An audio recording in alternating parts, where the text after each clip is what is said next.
Alright, this morning I had to go get a few things at Walmart. I didn't need much.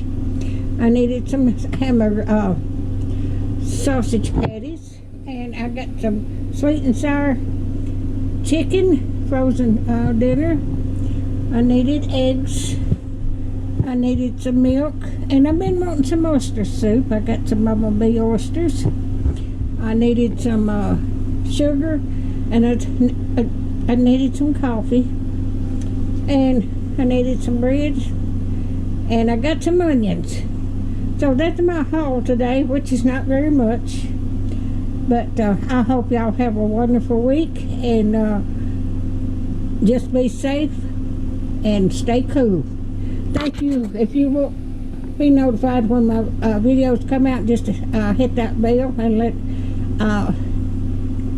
and like and share and subscribe. Thank you so much.